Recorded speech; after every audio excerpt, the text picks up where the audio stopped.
Tonight on World Monitor, Gorbachev resigns. The Soviet Union is no more. And justice in Czechoslovakia.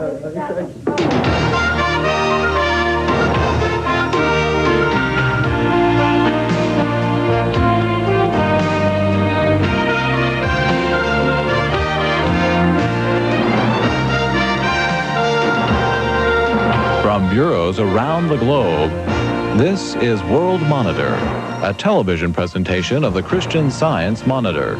And now, Meredith Lewis in Boston. In Moscow today, the 74-year-old flag of the Soviet Union, the insignia of the hammer and sickle of the 1917 October Revolution, was lowered from the tower of the Kremlin Palace. In its place, the white, red, and blue tricolor of the Russian Republic was raised. It was an event that signals the end of the Soviet Union and the end of power for Mikhail Gorbachev.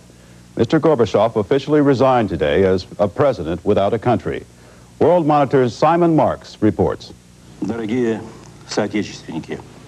He said his action was inevitable. After 6.5 years in power, Mikhail Gorbachev confirmed his resignation on television tonight. Я покидаю свой пост с тревогой, но и с надеждой, с верой в вас, вашу мудрость и силу духа. Мы наследники великой цивилизации, и сейчас от всех и каждого зависит, чтобы она возродилась к новой, современной и достойной жизни. The president who returned to power from house arrest after the failure of the August coup never recovered his authority and tonight paid the political price. The man with no country left to govern said he was leaving the nation in a better state than he'd found it and described some of the achievements of his rule. Мы открылись миру, отказались от вмешательства в чужие дела, от использования войск за пределами страны. И нам ответили доверием, солидарностью и уважением. Мы стали одним из главных оплотов по переустройству современной цивилизации на мирных демократических началах. In his 6 years in power, Mikhail Gorbachev transformed the Soviet Union from authoritarian dictatorship to fledgling democracy.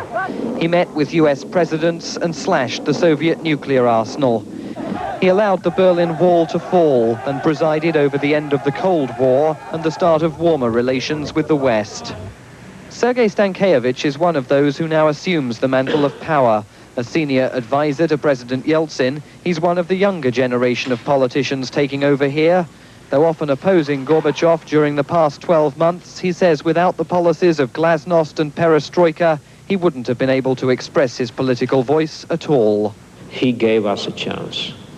He gave us a possibility to express ourselves, to be real and active politicians, to insist upon our democratic principles against totalitarian regime. And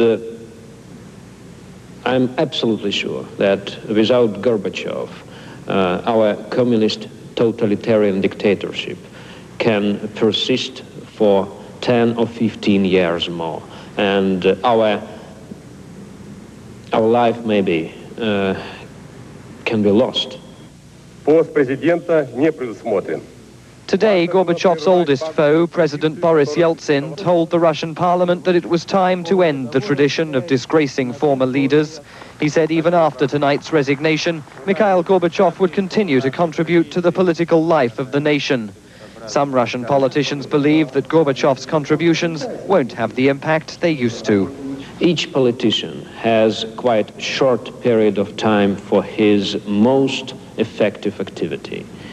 President Gorbachev, unfortunately, acted as if he has endless future, and he didn't notice that his time is over. I think that it is his personal tragedy. In Moscow, where the Russian Orthodox Church doesn't celebrate Christmas until January the 7th, it was just another day today. Some Muscovites chose to get a New Year haircut in one of the city's beauty salons and expressed differing views about the outgoing president, a man often described as more popular abroad than he is at home. Мне кажется, с приходом Михаила Сергеевича жизнь стала как-то хуже.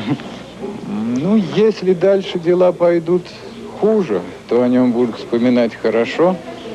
А если пойдут лучше, я думаю, о нем тоже следует вспоминать хорошо, потому что все, что происходит и будет происходить, начал все-таки это он. И в том его заслуга и перед человеком, и перед историей. Я не огорчен, я не то и не другое, потому что я не знаю, что следующее сделает. Если он сделает лучше, так это дай бог, как говорят. Ну, а так сказать трудно, конечно. The man making plans for the future today acquired the briefcase that controls the nuclear weapons of the former Soviet Union. President Yeltsin says he'll only use them once he's consulted with other Commonwealth leaders who have nuclear weapons on their soil. Former Soviet Foreign Minister Alexander Besmatnik thinks the nuclear issue already threatens the very existence of the Commonwealth. He says member states may not fulfill their promise to destroy all weapons outside Russia. What I'm most concerned about is the fact that the nuclear weapons on their territories may become the part of the domestic situation. That means that the leaders of those republics may not be able to say, let's destroy that weapons immediately or very soon, because they would be afraid that that may have negative effects on their political position in the country. While new problems emerged, tonight in Red Square, the symbol of the old administration was removed. The red flag was lowered from the Kremlin, replaced by the Russian banner, at the very moment Mikhail Gorbachev officially became the 8th and last leader of the Soviet Union. At the end of his time in power, Mikhail Gorbachev said tonight that in a country such as this one, it is not possible to carry out reforms without repercussions. He described reforming the nation as a risky policy. President Yeltsin now inherits the reform process here and the risks as well. For World Monitor, I'm Simon Marks in Moscow. When we come back, Gorbachev saying he fought the good fight.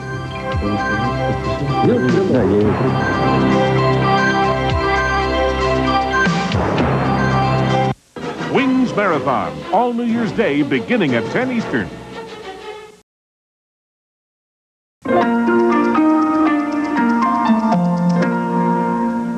In his farewell address as president, Mikhail Gorbachev said the Soviet Union's rush into free market reforms turned out to be much more confusing and risky than he imagined, adding that the old system fell apart before the new system began to work. Whatever happens, he told the nationwide audience, the transformation to democracy must not be abandoned. Выступая перед вами в последний раз в качестве президента СССР, считаю нужным высказать свою оценку пройденного с 1985 года пути. Всего много: земли, нефти и газа, других природных богатств. Да и умом и талантами Бог не обидел. А живем куда хуже, чем в развитых странах. Все больше отстаем от них. Страна теряла перспективу. Так дальше жить было нельзя. Надо было кардинально все менять. Процесс обновления страны и коренных перемен в мировом сообществе оказался куда более сложным, чем можно было предположить. Однако то, что сделано, должно быть оценено по достоинству. Общество получило свободу, ликвидирована тоталитарная система, лишившая страну возможности давно стать благополучной и процветающей. Совершен прорыв на пути демократических преобразований. Реальными стали свободные выборы, свобода печати, религиозные свободы, представительные органы власти, многопартийность, права человека признаны как высший принцип. Поворачивая экономику к рынку, важно помнить, что делается это все ради человека. В это трудное время все должно быть сделано для его социальной защиты. Особенно это касается стариков и детей. Мы живем в новом мире. Покончено с холодной войной. Остановлена гонка вооружений. И безумная милитаризация страны, изуродовавшая нашу экономику, общественное сознание и мораль. Снята угроза мировой войны. Августовский путч довел общий кризис до предельной черты. Самое губительное в этом кризисе – распад государственности. И сегодня меня тревожит потеря нашими людьми гражданства великой страны. Последствия могут оказаться очень тяжелыми для всех. Жизненно важным мне представляется сохранить демократические завоевания последних лет. Они выстраданы всей нашей историей, нашим трагическим опытом. От них нельзя отказываться ни при каких обстоятельствах и ни под каким предлогом. В противном случае все надежды на лучшее будут похоронены. Обо всем этом я говорю честно и прямо. Это мой моральный долг. Я покидаю свой пост с тревогой, но и с надеждой, с верой в вас, в вашу мудрость и силу духа. Мы наследники великой цивилизации, и сейчас от всех и каждого зависит, чтобы она возродилась к новой, современной и достойной жизни. Хочу от всей души поблагодарить тех, кто в эти годы вместе со мной стоял за правое и доброе дело. Наверняка каких-то ошибок можно было бы избежать, многое сделать лучше, но я уверен, что раньше или позже наши общие усилия дадут плоды. Наши народы будут жить в процветающем и демократическом обществе. Желаю всем вам самого доброго. The Confederation that's replaced the Soviet Union said it's agreed to pay Gorbachev a pension, give him 20 bodyguards, 2 limousines, an apartment in Moscow, a house in the country, and free medical care.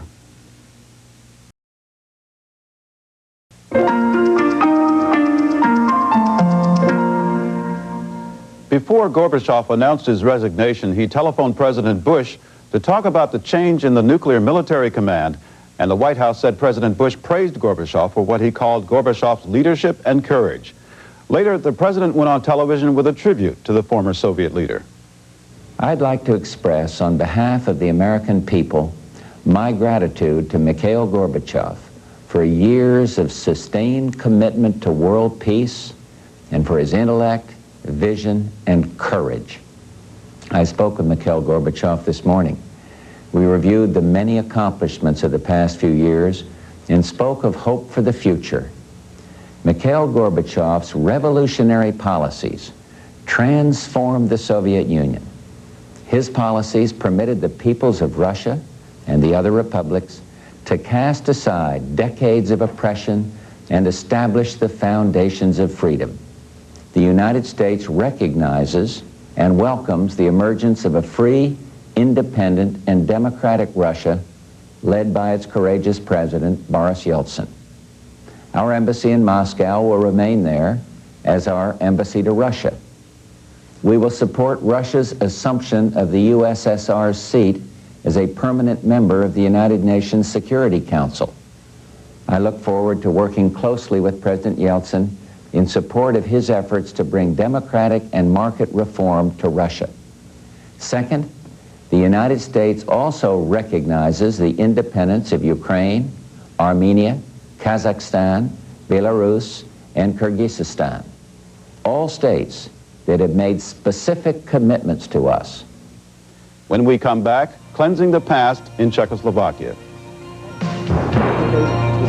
Hello, I'm Doug McConnell. Season's greetings from the Discovery Channel.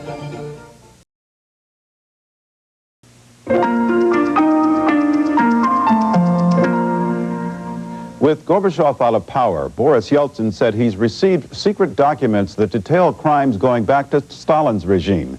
Crimes, he said, against the Soviet people and other nations. Revenge. Each time a new government tries to cleanse its communist past, it has encountered the revenge factor. For example, in Czechoslovakia, the old secret police files reportedly contain 500,000 names.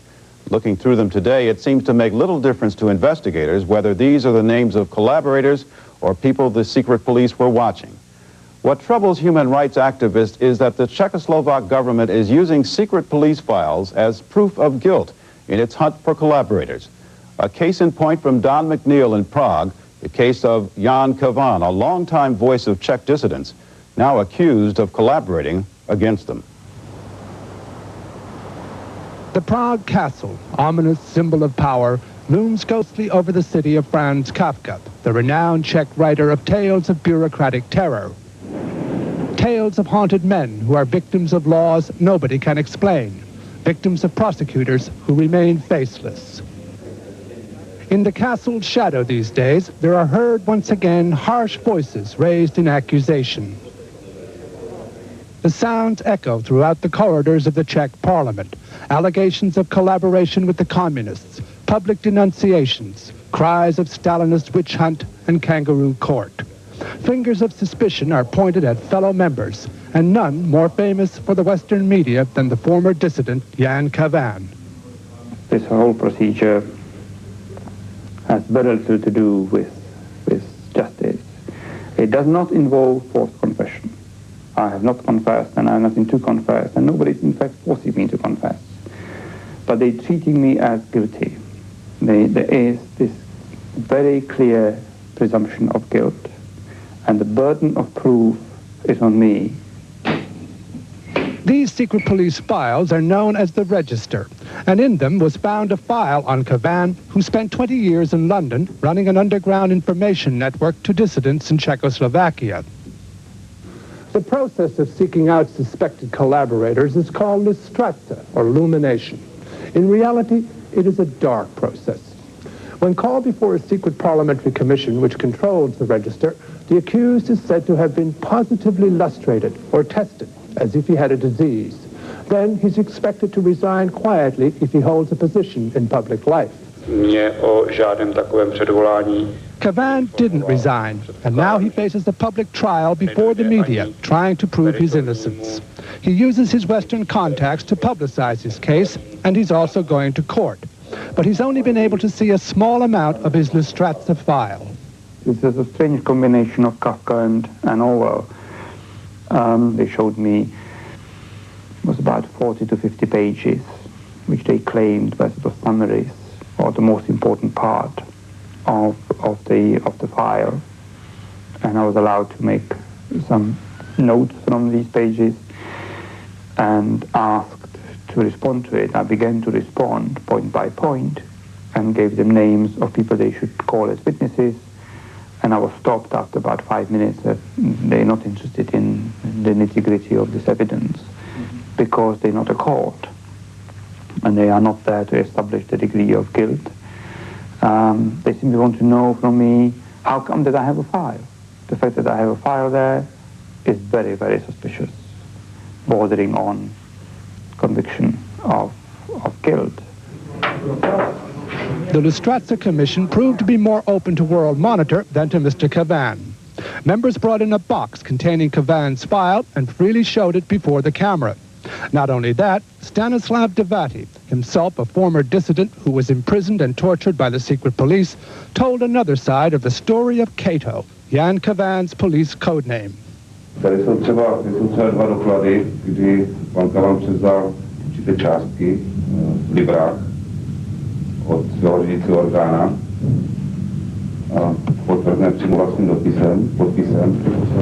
A tady je třeba taková věta, že osobně se Kato vědom, Kato bylo krycí jméno pana Kavana, které užíval, že jeho zprávy jsou předávány oficiálním místům v Československu, tehdy ještě socialistickém, a není pochyb o tom, že ví, že je má k dispozici rozvědka. I když se s tím jedná dosud pod krytím Ministerstva zahraničních věcí. Devati, who once slipped over the border to Poland to escape the secret police and whose reputation as a fighter is greatly admired, is absolutely convinced of Kavan's guilt. For him, the most damning evidence is a videotape of Kavan drinking champagne with two secret police colonels, taken by a hidden police camera on Kavan's return to Prague during the revolution in November 1989. Kavan, who hasn't seen the tape, described the meeting in this way. Sitting down, talking, drinking coffee, and even eating some of their biscuits. No. They open a bottle of champagne, they pour 3 glasses, and you all toast. I don't remember that. It's possible. But I don't actually remember that we actually toasted them. The fact that somewhere halfway through the questioning, they asked me if I want something to drink, I'm sure I accepted it. That particular point I don't remember, but I'm sure if they offered me a drink, that I accepted it. Didn't see any reason why I shouldn't drink their drinks and their coffees and their biscuits or whatever else they would offer as refreshment while they were taking my time questioning me. I don't feel guilty about it even today, and I don't think I ever will. Each of us have different ways of fighting. Mr. Devati fights by lying on the floor and screams and kicks and goes on hunger strike. I argue. The truth in this case, and a number of others, is being blurred by bitter partisan politics. Kavan is a member of a left-wing party. Devati belongs to a nationalist group.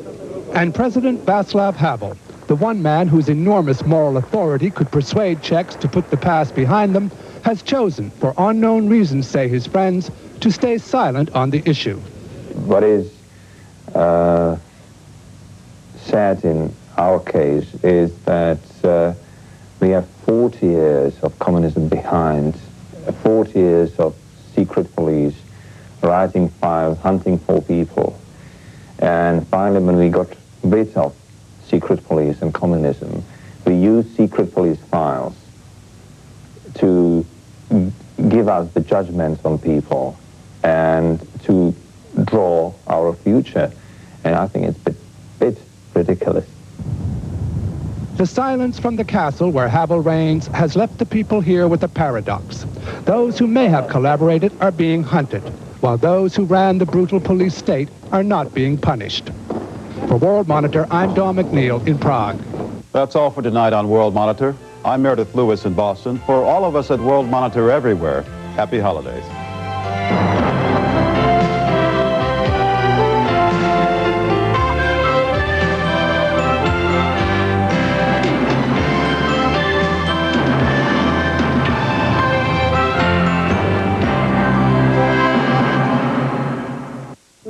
Season's greetings from a world away and the Discovery Channel.